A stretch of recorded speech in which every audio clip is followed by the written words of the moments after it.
Welcome to Sri சமையல். இன்னைக்கு பூண்டும் வரமிளகாவும் வச்சு ஒரு சட்னி செய்ய போறேன். வாங்க எப்படி செய்யறதுன்னு பார்க்கலாம். ஸ்டவ் ஆன் பண்ணி கடாய் வச்சுக்கோங்க. ஒரு 3 ஸ்பூன் நல்லெண்ணெய் எடுத்துக்கோங்க. இதுக்கு நல்லெண்ணெய் தான் யூஸ் பண்ணணும். இப்போ ஒரு 10 வரமிளகாய் நம்ம சேர்த்துக்கலாம்.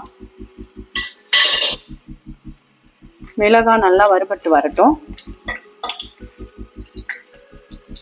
2 கட்டி பூண்டை நான் உரிச்சு வச்சிருக்கேன். இப்போ நம்ம இதை சேர்த்துக்கலாம். பூண்டு இப்போ நல்லா வதங்கி வரணும். ஒரு 5 சின்ன வெங்காயம் சேர்த்துறேன்.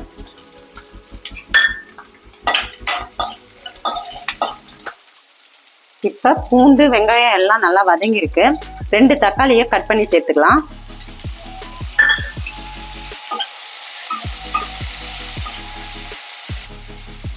சட்னிக்கு தேவையான கல் உப்பு சேர்த்துக்கோங்க. இப்ப தக்காளி நல்லா வதங்கி வரட்டும்.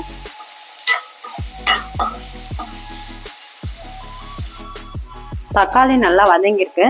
சின்ன சைஸ் கொஞ்சமா புளி சேர்த்துக்கோங்க.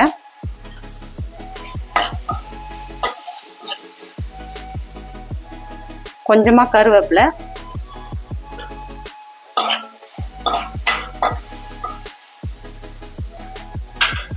இப்போ இந்த சூட்லேயே நல்லா வதங்கிடும். இப்போ ஸ்டவ் ஆஃப் பண்ணிடலாம். இது நல்லா ஆறட்டும். ஆறுனதுக்கு அப்புறம் நம்ம அரைச்சி எடுத்துக்கலாம். இப்போ நல்லா ஆறி இருக்கு. கொஞ்சமா தண்ணி சேர்த்துக்கோங்க. கொஞ்சமா. இப்போ நம்ம அரைச்சிட்டு பார்க்கலாம். இப்போ அரைச்சாச்சு. இப்போ சட்னிக்கு ஒரு தாளிப்பு கொடுத்துக்கலாம். இப்போ கடுகு, உளுத்தம் பருப்பு, கருவேப்பிலையை கொடுத்து நம்ம தாளிப்பு கொடுத்தாச்சு. நம்ம இதை சேர்த்துக்கலாம். இதில்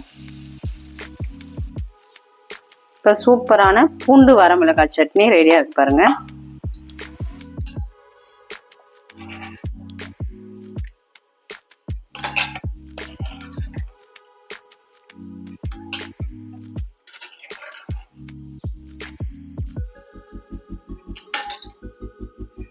இப்போ நம்ம வீட்டில் சூப்பரான மாப்பிள்ளை சம்பா இட்லியும் பூண்டு வரமிளகாய் சட்னியும் தான் ரெடியாக இருக்குது பாருங்கள்.